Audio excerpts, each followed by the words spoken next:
iGlobenews brings global views.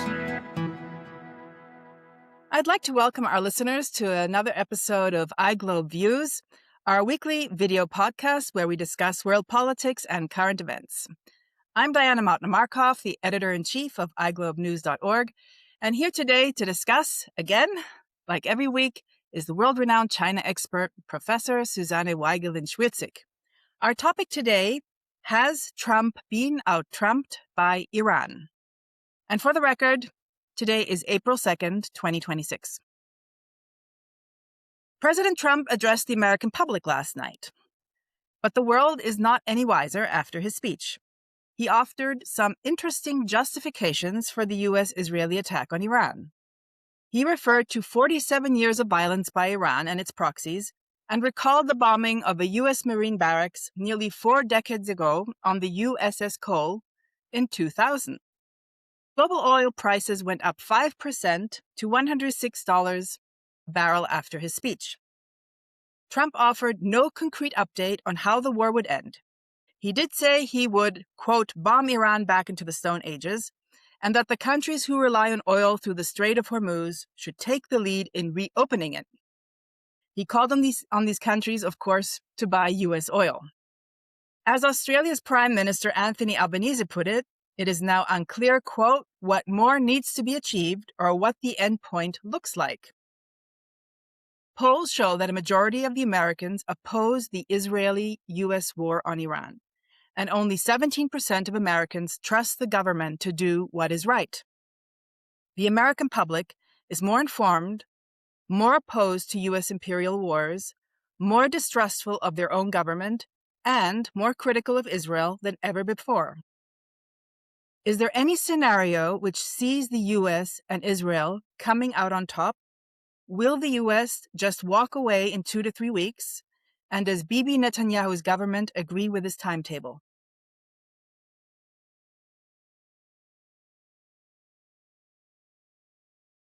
Very difficult questions you ask here, but this is the reason why we discuss these issues together. So from my point of view, it's very interesting to see that obviously for this war, they did have a scenario for its beginning, but they don't have a scenario for its end.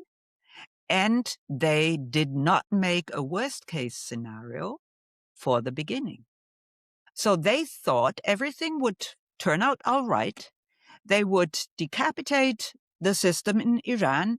Iran would be unable to come up with any kind of resistance against their bombardment and things like this. And so everything would be over within a very short period of time. And I think this is really, really interesting because I am a specialist on Asia. And I have studied many different wars in East Asia, from the Japanese side and from the Chinese side. And very interestingly, the Japanese speak quite openly about how to go to war against another country, which is something that China usually does not do because China always wants to position itself as a peacekeeper in the world. You know, this is not only true for today, but it was also true for the past. But Japan, obviously, during the first part of the 20th century was a very bellicose country, right? And so they always said, before we begin a war, we have to know how to end it. And I think this is very, very true, but it also implies that you need a lot of historical knowledge in order to imagine what a war could be like. And then, very interestingly, the Chinese the other day said something very blandly. They said, we are making worst case. So Mr. Trump and Mr. Netanyahu, according to what we know as of today, they didn't make worst case scenario. They didn't make a scenario for the end of the war. And they obviously have a problem in imagining different options of how a war could actually go about.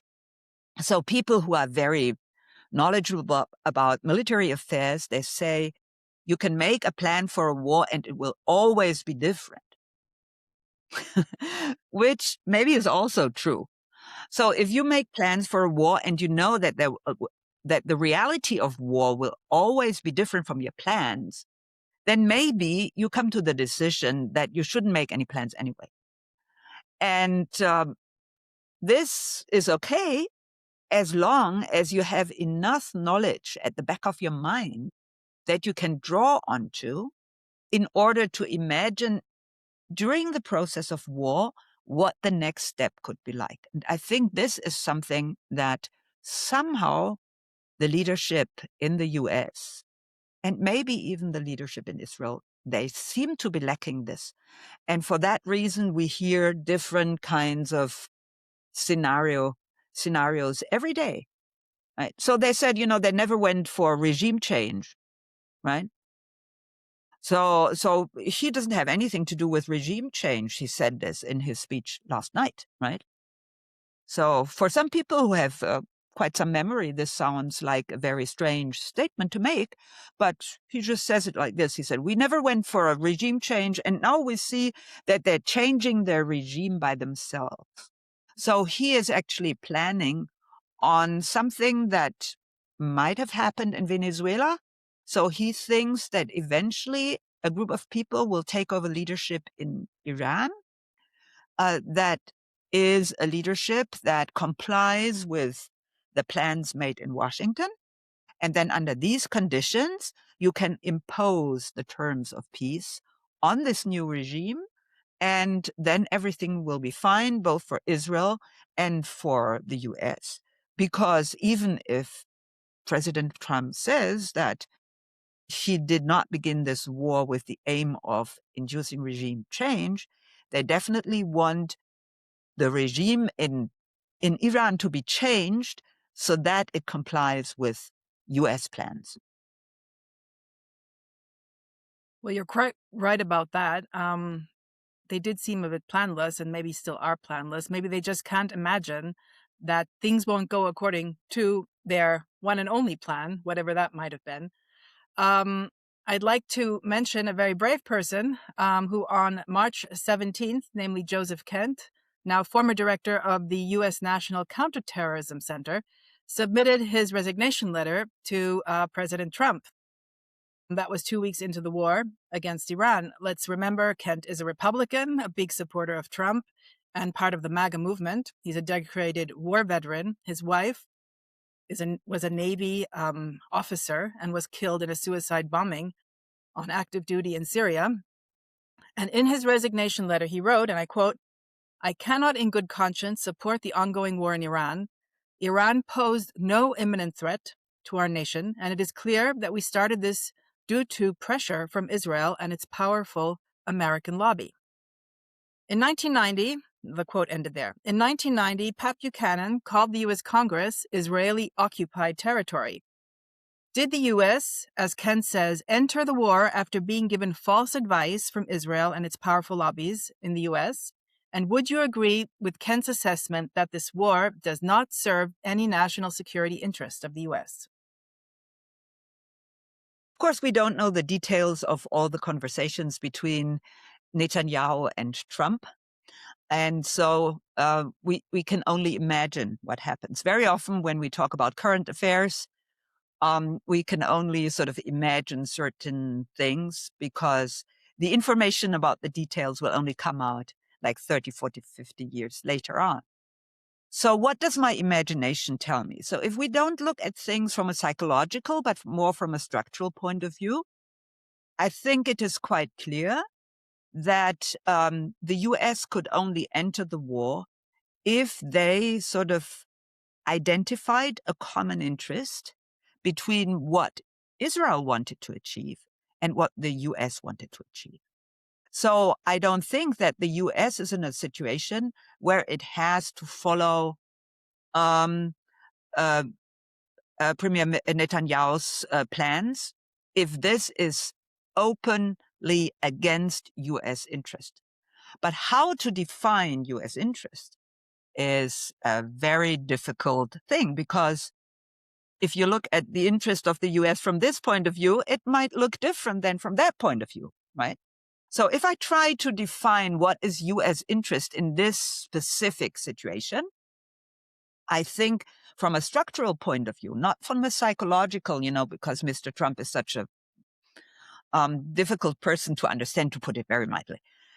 So from a structural point of view, I think that the US has an interest in establishing Israel as the dominant power in the Near East. So for Israel to be able, as such a small country, to be a dominant power in the Near East, it has to become bigger. That is why it is now talking about somewhat enlarging its territory.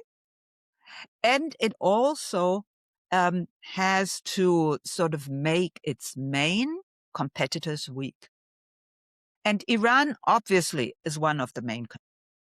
Among the Gulf states, there are also potential competitors of an Israeli dominance in the region.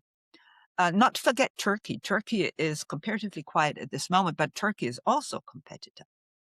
So in order for Israel to be able to dominate the area, it is very important that they make Iran really, really weak. So, for example, by regime change, finding a leadership for Iran that would comply with Israeli and US wishes. But also, you could say, if we don't find an elite like this, maybe if we make the country fall into pieces, because it's a multi-ethnic country, so it can fall into pieces. So if we do something like this, maybe this is also a good idea, and it will make Iran really weak. If we damage the country economically by, for example, damaging their oil facilities, it will be very, very difficult for them to recover from all this within a short period of time. It will take really, really long until they can recover from this, and this would imply that they will be weak for at least 10 years, 20 years to come. An interest that the US has, and the US shares this interest with Israel. And so this is their joint interest in going against Iran, right? So you can say, according to the national security strategy that was issued in November of last year, the US wants to have main dominant powers in every region that is well aligned with the US, because under these circumstances, the US doesn't have to be present in the region, because this dominant power can take over the policeman function, right? And for that reason, I think one could define US interest in this way, to say, we want to be a world empire, but we don't do it with 900 different military bases all over the world, because this is too much stress for our economy. So what do? We actually help certain countries in every region of the world to take over leadership in the region. And as we help this country to take over leadership, this country will then also be very well aligned with us. So you can define this as a US interest, and then I would disagree to say, this is principally and fundamentally against US interest. But then, of course, if you look at all the implications economically, socially, and all this kind of thing, then you might hesitate to say, even if this is structurally speaking in the interest of the US, you might not take any action into this direction, because the consequences of what I do are such that I don't want to take the risk.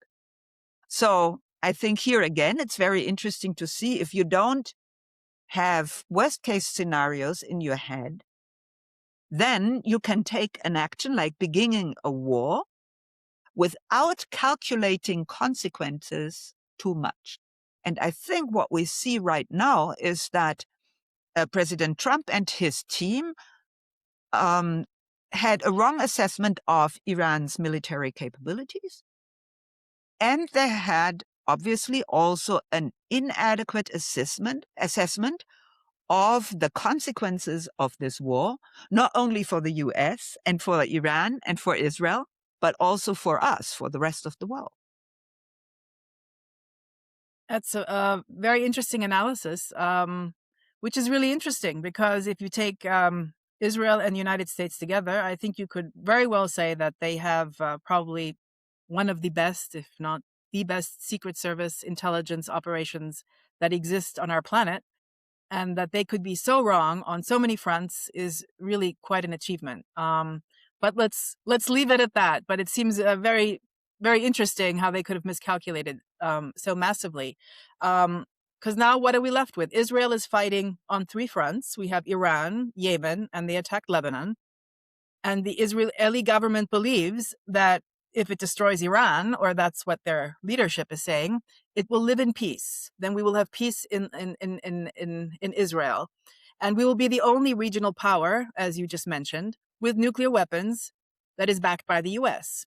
But what most countries in the world understand, and which is being left out of this equation, and this also includes European countries who I think mostly all of them now agree with this, is that without a Palestinian state, there can be no peace for Israel.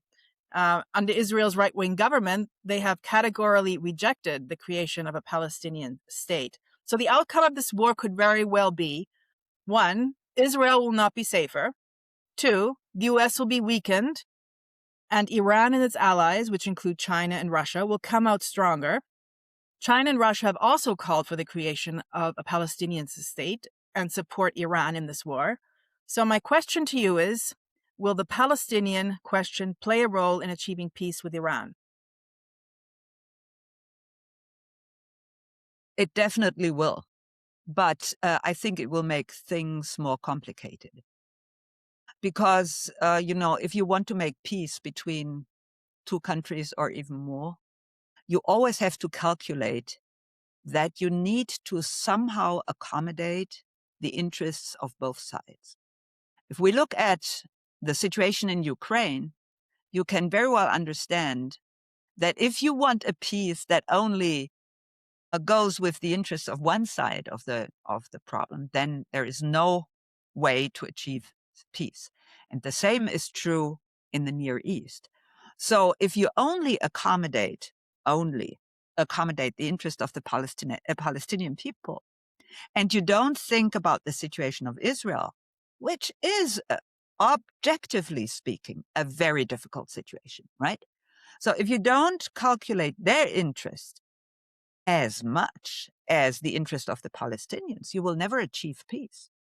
You might be able to impose peace on a country if a country is very weak, but you will also realize very soon that this country will look for an opportunity and take the opportunity as soon as it emerges to change the rules of the game again, right? Because it cannot live with the peace that was imposed on it. So I think we have to learn when we think about peace in a situation where two or more countries are at war with each other, that you always have to accommodate the interests of both sides in order to be able to achieve peace, at least for a certain period of time. This implies that if we go for a two-state solution and accommodate the interests of the Palestinian people, then we will have to find something that Israel can perceive as being in accord with their interest. So their interest is a security interest, right? Very interestingly, we're speaking about all kinds of security interests at this moment. For a long period of time, we didn't do this, but now we do. In some cases, we say, okay, for Israel, it is totally okay to have security concerns. For Russia, it's not okay to have security concerns, right? For the US, it's okay to start a war. For Russia, it's not okay to start a war. Isn't that interesting? But this is the way we look at things, right? So it's not very unbiased, right? To put it mildly. So we will have to find a solution that gives Israel the impression that it is more secure now than before the war. Otherwise, you will never be able to calm Israel down. And just imagine the families who lost their sons and daughters during the war. They will have to live with the fact that they lost their sons and daughters, and they want to know why. So a leadership in Israel cannot end a war without something happening to Israel that makes the situation in Israel better than it was before. So we will have to think about this. And makes this whole situation really, really tricky, right? Because most obviously, the Palestinian people are the weakest actor in this whole scenario, right? So there is more reason to anticipate that the interests of Israel will be taken care of, even if Israel does not win the war against Iran. Then there is reason to hope that the interest of the Palestinian people will be taken care of.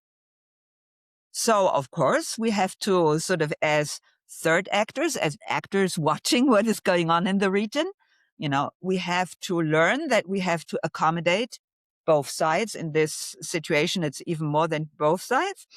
And that we will have to find something that makes life for the Palestinian people easier than before, and that makes life for the people of Israel easier than before. And this is really, really difficult. Why?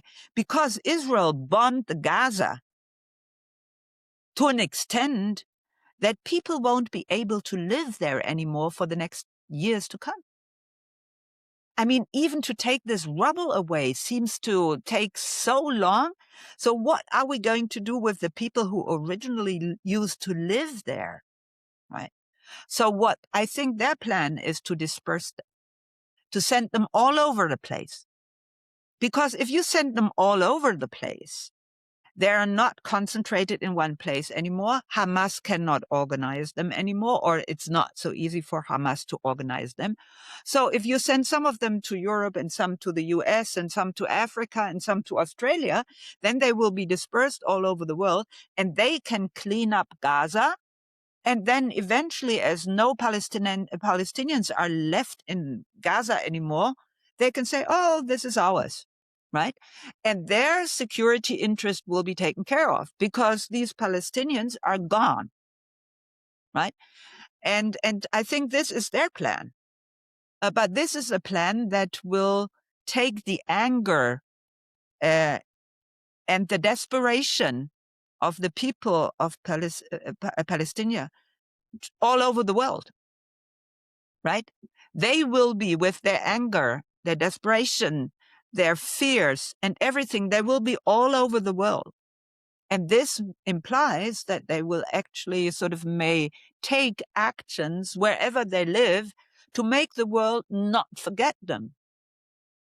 So if you disperse them, this means that Israel is actually giving this problem to the world, whereas its own problem is taken care of. And of course, the Palestinians don't want to leave their place, right? But I think that it is very, very, the probability that things might end like this is higher than the probability that the people of Palestine will find a solution that accords with their interest. This is how I see it, unfortunately. Well, this definitely unites all the Arab and Gulf states with Iran. They are all very united in their support for the Palestinian people. And as you correctly say, this was Israel's plan all along, and they've actually already started, so to speak, deporting Palestinians on these flights to South Africa and Africa, other places in Africa, and wherever they'll be able to put them. So it's a humongous problem. That Israel, of course, wants to extend its borders. I just read that now Israel wants to also extend its borders into Lebanon and annex the south of Lebanon. So when we talk about Israel under this present government, they are seriously considering a greater Israel, which definitely includes taking over territory from not only other sovereign nations, but taking over the territory which should be the Palestinian state. So we have a real problem here. But to answer your question, Israel would, if it would agree to a solution with the Palestinians, which the whole world is calling for, and there have been UN General Assembly resolutions calling for this as well, would be able to live in peace. And I think if you ask the maybe the Israelis who have been living with war and for so many decades now, maybe it would be worth it for them to reconsider their position. So coming up in October, of course, is this election in Israel, and that will be very important to see who will be the next leader, if Netanyahu's government, his right-wing government, will win again, or if a new leadership will come that will accept a new approach to this issue with the Palestinians, who definitely deserve to be taken into account, especially after what they've gone through. In my opinion, it is a genocide. It definitely is a war crime, however you want to define it. So let's agree that this issue is on the table when we're talking about Iran. It's something that no one's talking about, but it's somehow out there and could play a major point. And I think it's also one of the reasons why many Gulf countries have been reluctant to join the war on the Israeli side, because, of course, they've been watching this genocide, as I call it, and many others do, unfold over the past years, and don't want to join the perpetrator of this genocide.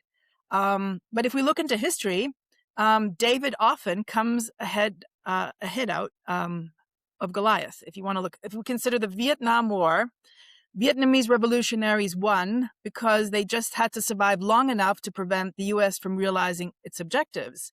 And they accomplished this by making the war so costly that the U.S. had to withdraw. If we look at Cuba, a tiny band of guerrillas worked in tandem with militants to overthrow the government. In Algeria, anti-colonial fighters expelled the French settlers. So is Iran this fiasco for the UN? And what lessons should the US learn from these examples in history, where a relatively smaller nation came out on top and ended up winning the war?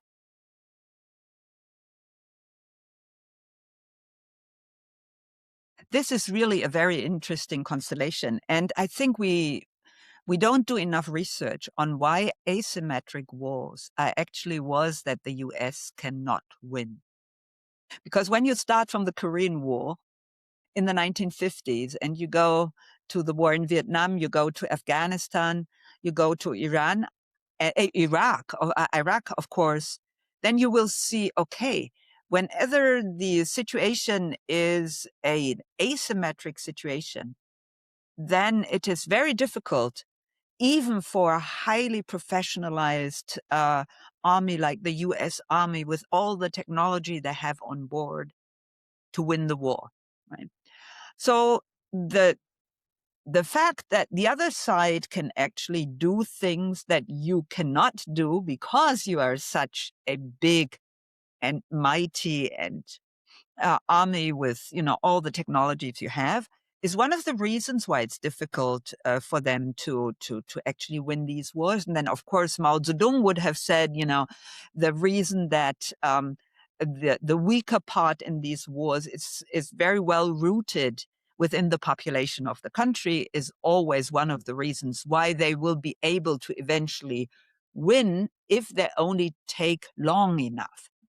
You cannot win an asymmetric war within 2 or 3 weeks, right? But if you actually are able to sustain this war for a very long period of time, then, like, for example, economic factors like you just mentioned, the other side, although it is much more powerful than you, but the costs that are implied in a long war like this are so high that then somehow the economy doesn't sustain this anymore. But this, I think, is only accounts for, let's say, maybe 50 to a maximum of 60% of the reason why.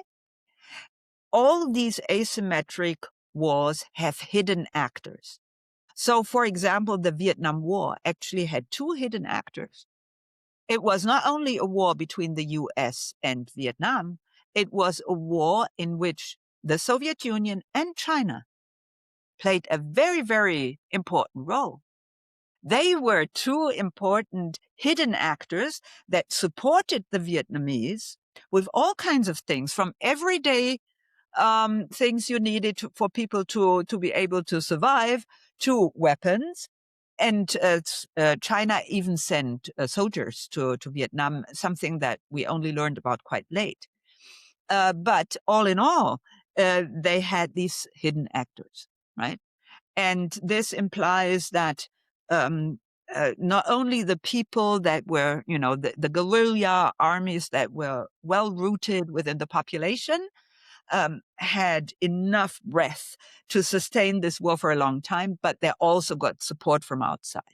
So this is very important. And I would say that for Iran, if Iran went for the option of a long enduring war, it will not be able to survive a long enduring war without external support. And external support would, of course, in this case, imply that Russia and China would act as hidden actors again. And if they are hidden actors, this will make things, of course, not so easy for the US, as we see already. I mean, one of the reasons why Iran is quite successful is not only because they're prepared for something like this happening for at least 23, 24, 25 years, but also because they have support from Russia and they have but I mean, if Iran really goes for a long enduring war, then I think both Russia and China would have to step in even more openly than they do at this time, and it won't be able, and Iran won't be able to sort of sustain for a very, very long time without this external support. And I think, historically speaking, we have to take this into account, which of course implies that if China and Russia support, they can go on. If they do not support, they cannot go on. The same is true with Ukraine. But let us not forget that before the war, Iran controlled 4 to 5% of the world's oil exports. And by blockading the Strait of Hormuz, Tehran now controls 20% of the world's oil and LNG. And as the threat to the global economy increases, so it is the pressure for Trump to find some kind of exit strategy, which isn't absolutely disastrous for the United States. So he's caught between a rock and a hard place. How long will the great powers stay silent, as you just mentioned, will China and Russia, who many are saying are profiting from this war, step in to reach a diplomatic solution? And can Pakistan, Turkey, and the Gulf states play a significant role? From my point of view, it is. I think it is propaganda to say that China is actually profiting from this war. When we look at the data, when we look at what's going on in China, I don't think that we can say that they are profiting from this. They are surviving. They made quite good preparations. But if the war goes on for a long period of time, including blocking the Hormuz Strait for a long time, I think this things will get really, really difficult for China. So, and for Russia, of course, one can say that now Russia is in a better situation than before the war began. But as we see, even in Ukraine itself, at this particular moment, Russia is not doing as well as it did before the war started. So, because now the US is focusing on the Near East, Europe is at a loss. So this implies that Ukraine can act as an independent actor much more easily than before.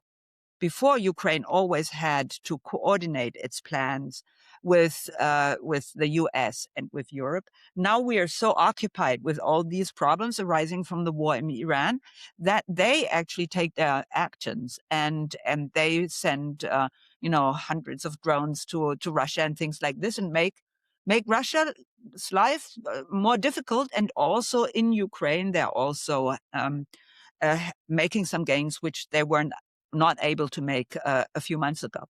So from this point of view, I don't think that it is a good idea to say that Russia and China are actually profiting from this war.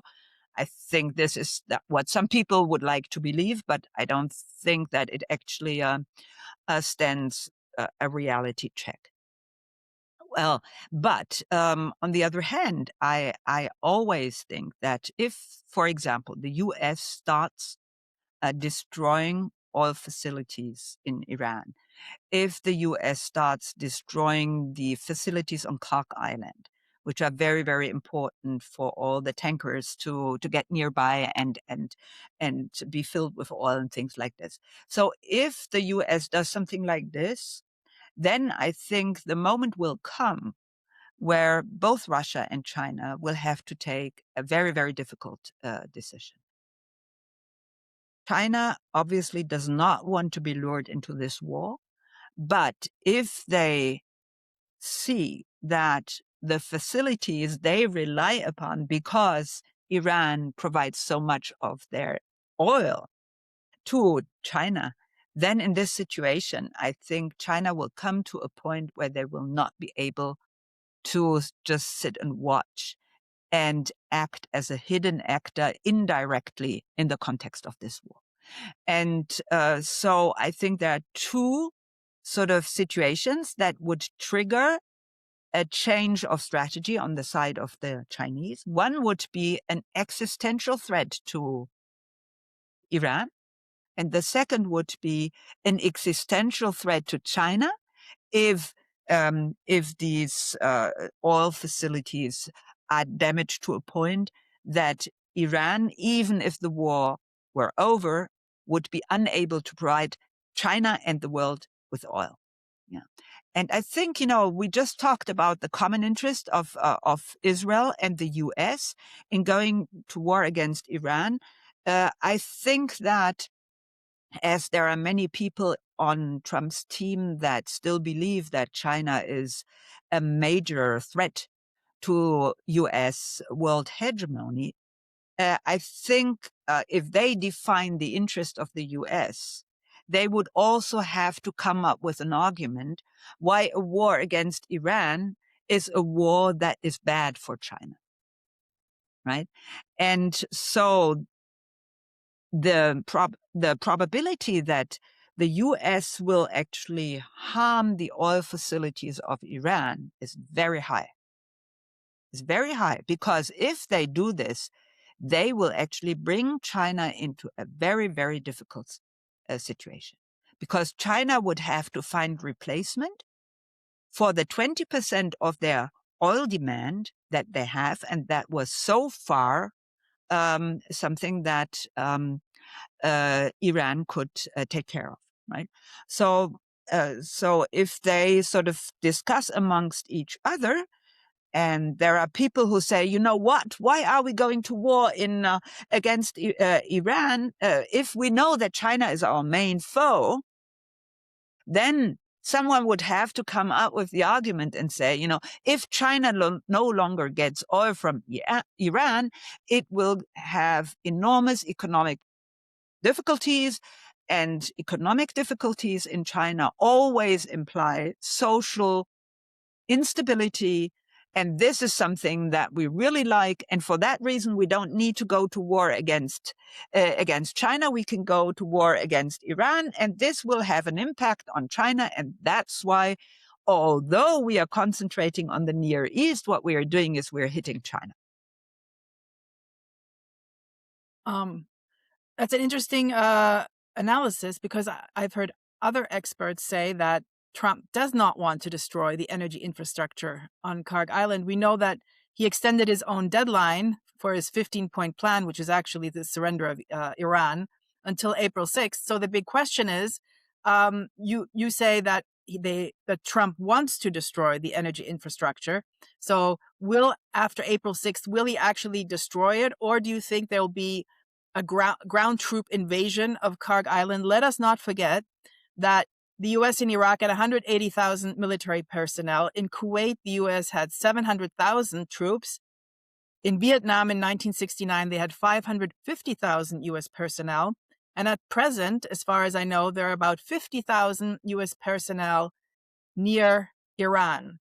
and Iran has very treacherous territory. So under these circumstances, is President Trump seriously going to send troops there to take Karg Island or take out the enriched uranium from Iran?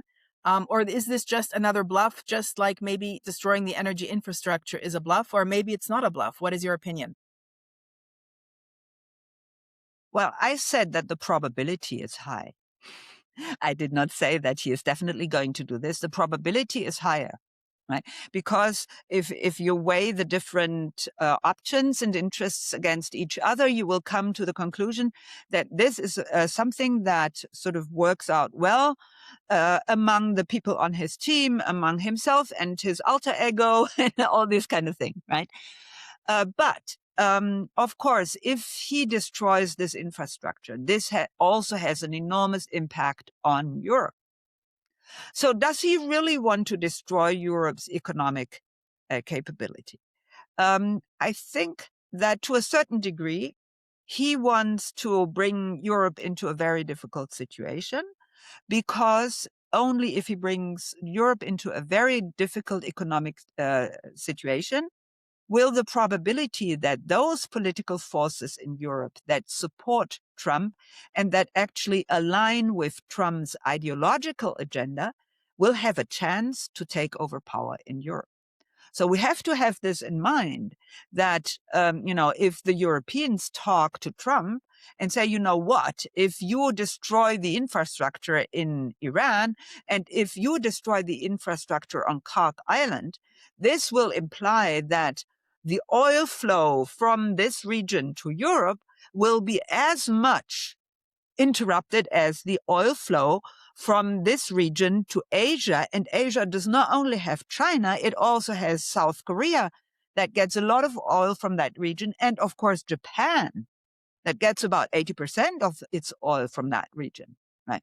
So there are lots and lots of allies, actually US allies, best friends, who say, what are you doing here? My economy will go down. So he will have to sort of outweigh these two different aspects, right? Do I really want Europe to get in such a mess that the elections in the different countries will eventually bring about political forces that align with me ideologically? And for that reason, Europe will then be an easy ally, which can take care of itself because they actually listen to what we say in Washington, right? But they only listen to what, and they do it themselves. So this is one option. But the other option, of course, is that he might not want to get rid of all its current allies, because currently we still have lots of governments in European countries that are not 100% aligned with Mr. Trump. And they are not following his ideology. But if you sort of take too radical actions, and maybe things might get out of control. Unfortunately, Mr. Trump is someone who does not think in worst case scenarios. So he might think that if he destroys this infrastructure, then this would have an impact on China and it would have an impact on Europe. And he somewhat forgets to think about the situation in South Korea and in Japan, right? So I think that even if we look at this constellation, we would come to the conclusion that the probability is comparatively high for him to go for this, radical action. So what do the Gulf states think about this? Of course, the Gulf states are not very amused about these plans because they know that if this infrastructure is destroyed, then, of course, Iran will act even more radically and will also start destroying infrastructure. And this can be deadly for a country like Saudi Arabia because Iran could be so desperate about the situation that they actually damage the desalination facilities in Saudi Arabia, and then Riyadh doesn't have water anymore, right?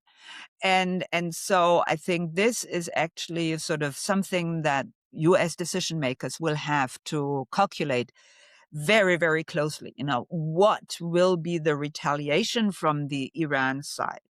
And I think maybe they know very well what capabilities Iran still has in retaliating to something like damaging its oil facilities, but they don't tell us. They pretend that Iran can't do anything anymore, and maybe even Mr. Trump sometimes believes in what he tells us. But then I think we will have to anticipate that the retaliation from the Iran side will be really, really radical and terrible. And this might imply that these countries in the Gulf area will have to suffer enormously. And so I think that, maybe this is something that Mr. Trump will have in mind also because of the very close economic relationship between the US and these countries. And if you make these countries die because of Iran retaliation, then this would imply that they will also not be investors in the US anymore, investing into the US economy, which is, by the way, so wonderful as it has never been for the last 100 years because of Mr. Trump's activity. So I think, there are many sort of things they have to keep in mind, and maybe the retaliation problem is the biggest problem there.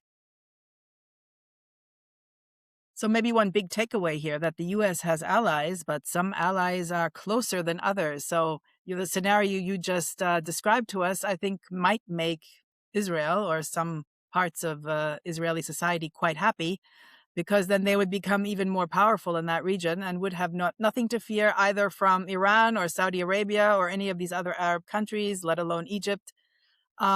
NATO, on the other hand, is very unhappy. The European states are very unhappy. Trump just said NATO is a paper tiger and he's considering leaving it. Let us not forget that Europe spends $380 billion on defense. And since the war in Ukraine has increased its defense spending by 57%, most of which of that goes to United States weapons manufacturers. And the EU Energy Commissioner just stated that after 30 days of war in Iran, oil prices have gone up by 60%, gas has gone up by 70%, which has added already 14 billion euros to the European Union's fossil fuel bill. Let us also not forget that Spain, Italy, and France have closed their airspace to military overflights of anything to do with the war in Iran. And Spain is also not allowing the U.S. to use any of its air bases for any of these purposes. East Asia, which you have also mentioned, is also very unhappy because the U.S. has taken out its THAAD and Patriot missiles and moved them to the Persian Gulf. So you have all these allies who are very unhappy with the U.S., feels the U.S. hasn't taken them into consideration. Will this make China a big winner? Is the U.S. pivoting away from Asia, even though it said it was going to pivot towards Asia?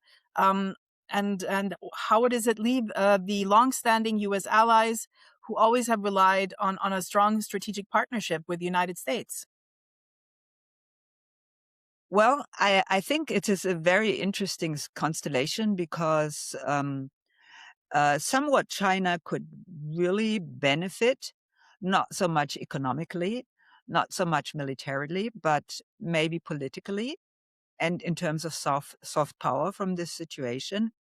But at the same time, we also know that the internal situation in China is not very stable and that there is a lot of infighting within the Chinese elite. So it's really interesting to see that there, at this moment, as far as I understand the situation, in Russia, there is quite a lot of infighting among the elite.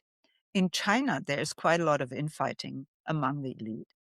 I think in the US, there is also quite a lot of infighting among the elite, although I don't know why, maybe you can correct me. We do not hear a lot of criticism coming up from the Democratic Party and sort of the Democratic Party organizing all those people who do not want this war in Iran. But we do know that the elites in the US are not sort of unified in supporting this war in Iran. So the big three nuclear powers all have their internal problems. And this is also true for China. So this is one of the reasons why China has a little bit of a difficulty in actually making use of this beneficial situation politically and diplomatically.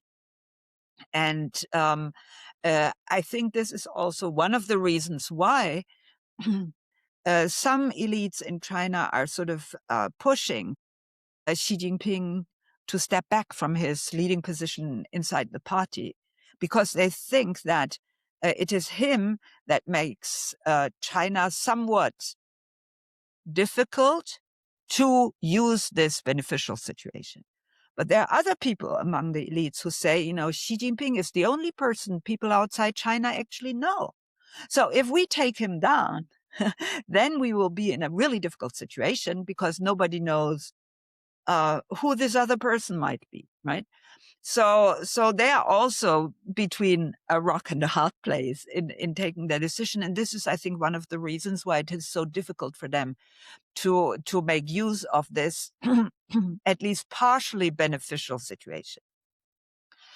All in all, I think that if we look at the Hormuz question not being solved for a long period of time, this will have an effect on every country in the world. There is no country that will actually profit from this situation. And this is true for the US. This is even true for Russia. It's true for China. It's true for the Gulf states. It's true for Europe. It's true for Australia. So one can only hope that the main actors in the region that are at war with each other know about this implication and somewhat do not go for the worst case scenario themselves, but decide that they don't want to take an action that is so radical that it will bring about a world depression. So to answer your question, thank you for your answer. Regarding the U.S., it's true. The U.S. Congress has been notably absent in this whole discussion. I mean, they haven't declared war, which actually is their prerogative, right? There have been, of course, individual members who have come out and have criticized the war. But I guess this would bring us back to how we started our discussion. Many would say that many Congress members, and that includes the Senate and the Congress, are, of course, supported by what one calls the Israel lobby. AIPAC, the strongest lobby in the United States, the Political Action Committee for Israel, supports these congressional members. So they also then, as a return for this monetary support, for supporting their campaigns, maybe now feel some kind of hindrance to coming out so openly and going against President Trump here. The other explanation could be why stop your enemy when he's destroying himself, right? Because President Trump's polling is so low at the moment, and the chances that the Democrats are going to win the upcoming midterms come November is very high at the moment. So it's all going in their favor, and they're not even doing much. But you're quite right. One is missing the big demonstrations like in Vietnam. I mean, there have been some demonstrations like when the No Kings demonstration, but I think that was more of an anti-Trump demonstration than a anti-Iran war demonstration, even though it was somehow commingled there. But I think probably the truth lies somewhere, a combination between all of the above here. And interesting to see who will be elected into Congress. I'd like to note that even now it's becoming more unpopular to be a supporter of Israel. For instance, there's a Republican candidate for the governorship in Florida, because of course the current governor cannot run again. And he's come out and very strongly against Israel, which is very unusual for a Republican candidate. So I think the tide is turning for this unconditional support of Israel. First with Gaza, now with Iran. The Americans are suffering because of the rise in gas prices, inflation's going up, et cetera, et cetera. So this could have been a really big miscalculation on the side of President Trump, which brings us back also to our original statement. Is this really in the interest of the U.S.? Was it in the interest? Because so much negative fallback has come now to the U.S. But let me bring in another issue we haven't mentioned yet, namely Yemen and the Houthis, who have now joined on the side of Iran. So the Houthis can launch, of course, ballistic missiles and drones on Israel, which they have started doing now. But what is most important, and which would be a huge escalation, they also control the flow of oil out of the Red Sea. 12% of the world's oil comes from the Red Sea, and the Saudis have now diverted their oil transports to the Red Sea through the Strait of Bab el-Mandeb since Iran closed the Strait of Hormuz. So if you add the 12% from the Red Sea to the 20% from the Hormuz, we can say that Iran is controlling 32% of the world's oil at the moment. And if they decide to cut that off, I mean, that would be a death blow for just about everyone. So, I mean, you'd more or less be killing yourself on your neighbor's doorstep if that would happen. So far, the Houthis have not closed the Strait of Bab el-Mandeb. But that illustrates that the longer the war goes on, the messier it becomes, the more third parties will get involved, making it even harder to end. So what strategic significance does the Houthis joining on the side of Iran have? And how will this play out, do you think?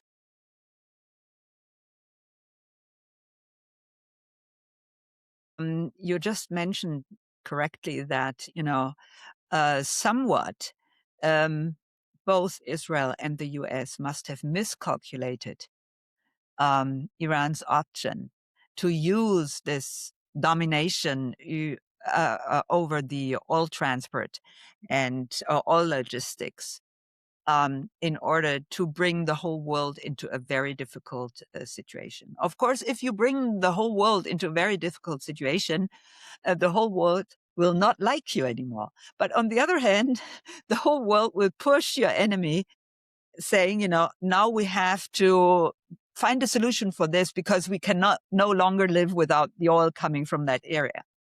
So again, we have sort of two options, right? On the one hand side,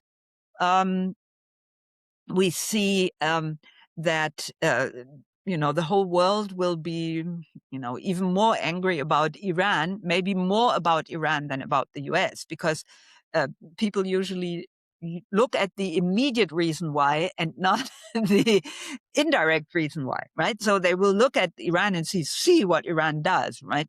I mean, other countries might do things that are much worse, but you look at this and then you say, see how terrible Iran is. And maybe in what we will read in our media in the next weeks to come, we will mostly read this. But on the other hand, I think that politicians in Europe and all over the world will push for an end to this war. But if they push for an end to this war, they need to have a plan. They need to come up with a solution to the problem. And I think it is really interesting to see, like, for example, that Europe is unable to come up with a solution to the problem of Ukraine, although Ukraine is right in front of our house, right? So we should be very, very interested in finding a solution that somewhat accounts for the interests of Ukraine and somewhat accounts for the interests of Russia, so that we actually could find a peace that is good for both sides, right? Why does Europe not come up with such a solution? This is really, really a big question. And I think, unfortunately, most politicians that are ruling our countries at this moment think that as soon as the war in Ukraine ends, Russia will attack the Baltic states. And for that reason, they continue with the war in Ukraine because they think that as long as this war will go on, there is no way for Russia to do any harm to the Baltic countries or to any other country in Europe. This is the reason why. And so Ukraine will have to bleed and bleed and bleed and bleed. And Russia will have to bleed and bleed and bleed and bleed because Europe doesn't want to end this war, right? This is very cruel, very, very cruel. And it is maybe not in the interest of our countries because it is based on a wrong assessment of the Russian strategy. So the same is then true for Iran. If you don't have at least a peace plan that sort of solves the Iran question and caters to the interests of Israel and caters to the interests of the Palestinian people, we won't be able to find a solution, right? And so I think, sometimes wars develop and they generate their own dynamics because there is no exit plan, right? And I think if people around the world who are in a situation that they can take political action, that they can take decisions, they will have to find a solution. But where is this person? Where is this group of people able to find the solution? It's really difficult. And you see that in the US, the Democratic Party at least doesn't talk about these things openly. In Europe, people don't talk about this. They leave it to the US to solve. But now in the US, we have a president and his team who obviously do not have an exit strategy. So, yeah, this is, I think, one of the reasons why escalation has a higher probability than de-escalation at this moment. And let's not forget that Trump, but we don't know if he really meant it, said that I'm going to stop any aid to Ukraine unless the Europeans send their fleet over to the Strait of Hormuz. But that might already be old news. But he did say it in the past few days. Yes. And we also have these conflicting messages coming from President Trump. If we're now in the diplomatic, looking for a diplomatic solution, so Trump says that there are negotiations going on. The Iranians say, no, there are no negotiations going on. Trump posted on Truth Social, Iran's new regime president has asked the U.S. for a ceasefire and will consider this when the Strait of Hormuz is open. But as we all know, there has been no new president in Iran since the war began. So we're not quite sure what president he's talking about. And now Iran has opened a new front on social media, and Iran's President Masoud Pezeshkian published on X an open letter to the American people saying that the Americans should look beyond what is characterized or what he characterized as the machinery of disinformation amid the U.S.-Israeli war on his country. He says Iran has never started a war, and that portraying Iran as a threat is neither consistent with historical reality nor present-day observable facts. So he has taken the war onto social media, which was actually where President Trump always controlled the narrative. So will Trump escalate, or will diplomacy have a chance, or have, in fact, the Iranians out-Trump Trump? Yeah. I'm very sorry to say that I think that unfortunately the constellation at this moment is a constellation that goes into more escalation and not less escalation. And this is also true because with building up this propaganda machinery on the side of the US, it will be very difficult for the US to step down from, its victory propaganda, right?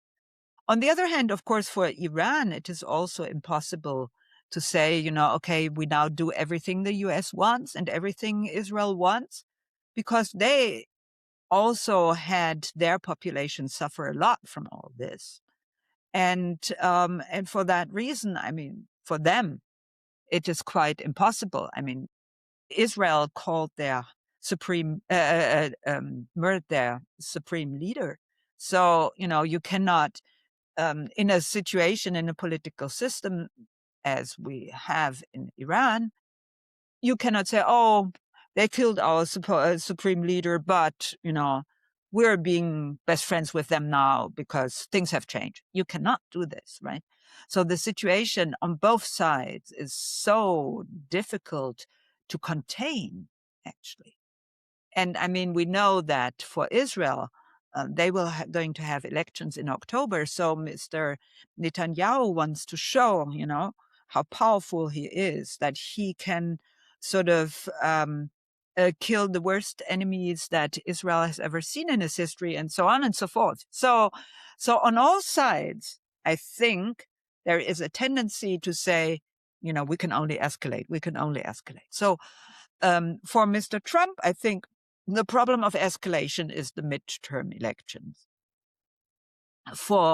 And he will have to de-escalate before the midterm elections, because otherwise I think it will be very difficult for him to at least look a little bit successful. For Prime Minister Netanyahu, I think he wants a decisive victory before his election. So he will go for escalation, whereas Trump will have to calm things down so that they will have calmed down long enough before the midterm election. For Iran, I don't think that de-escalation is an option at all. So in this situation, I think there are more factors that go into escalation than into de-escalation. And I think if you say, did Iran Trump, I think to a certain degree one could say that in this constellation, it is again the weakest actor that has the biggest influence on the final outcome. So Iran will have more influence on the final outcome than Israel and the US. And I think that President Trump might already know that the situation is such that Iran has more leverage with regard to when to end the war than the US. And this will make him really, really nervous. And I think that he tends to escalate when he gets nervous. So I'm not very positive about the next days to come. Well, that's a scary prospect. And as a final question, was this war that Israel and the U.S. started not a self-fulfilling prophecy? I know we've discussed this before, but so far it's been confirmed up to now. The IAEA also confirmed it, that Iran was not developing a nuclear bomb. After the war, Iran will most likely come to the conclusion that it will need this bomb for deterrence, just so that Iran and the U.S. don't decide in 6 months to attack them again. Are we not closer to an Iranian bomb than ever before because of this bomb? Will Iran leave the NPT? And does China have a position on Iran's nuclear program and Iran getting a nuclear weapon?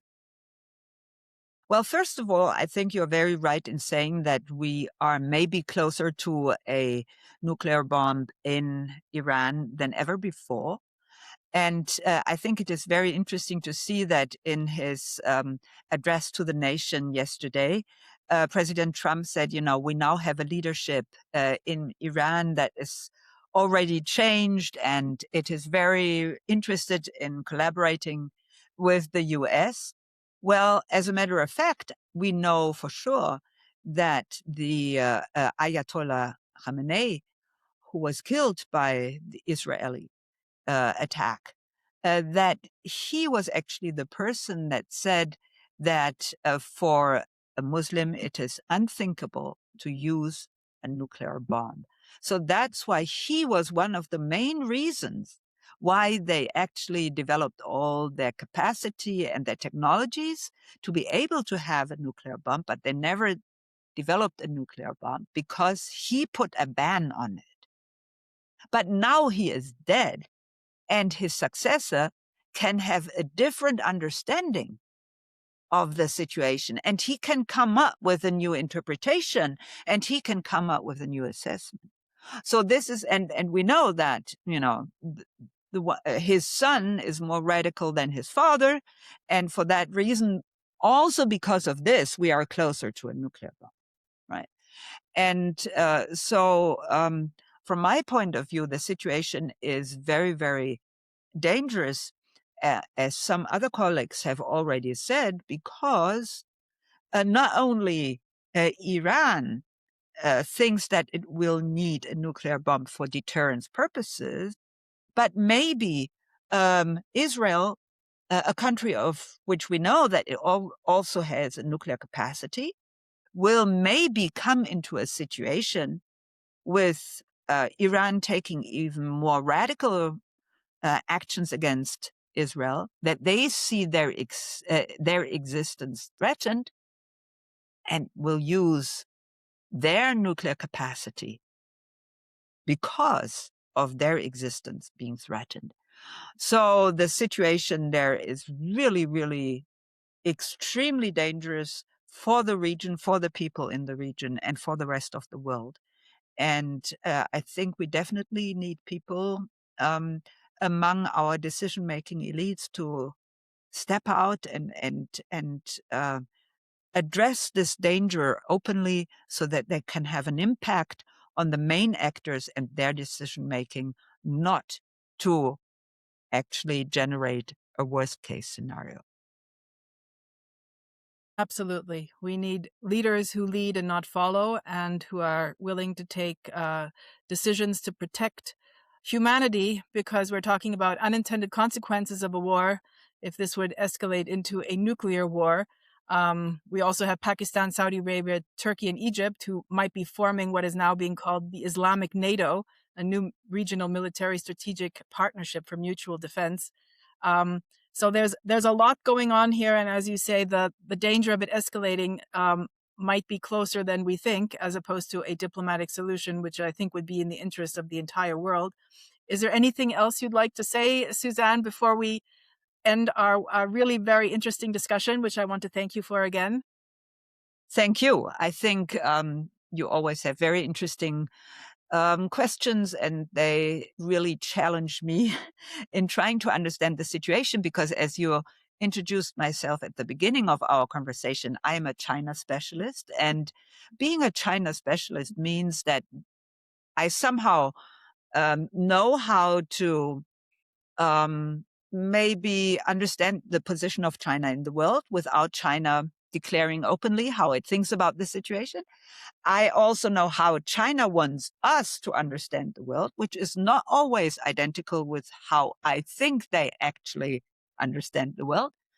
But of course, I'm usually very focused on China. But I think that to a certain degree, it's quite interesting to see that if you learn to put yourself into Chinese shoes, which is comparatively difficult, I must say, you can then try out to put yourself into the shoes of other countries. And by this, not only develop your expertise in trying to understand what's going on in China and in the heads of Chinese decision makers, but you can slowly but steadily sort of develop the ability to also put yourself into the shoes of elites in other countries. And I'm very grateful to you that you're sort of pushing me into this direction. And please correct me if you think that I'm wrong, because this is actually also somewhat new territory for me. And I think it is very important and nice for me to sort of try out my analytical capacities and capabilities in going into regions of the world about which I usually do not think as much as I think about China. So thank you very much. Thank you, Suzanne. And of course, your knowledge of China is undisputed. And I think your knowledge of other geopolitical big picture and even small picture is also very great. Please, thank you again for sharing your insights with our viewers. Thank you to our viewers for tuning in to another episode of iGlobenews Views. Please stay tuned to new episodes, which will come soon. You can find all our episodes on our YouTube channel with the handle iGlobeNews, or on our website, which is www.iglobenews.org. Please follow, like, and subscribe. Thank you very much. Thank you. Bye-bye. Bye.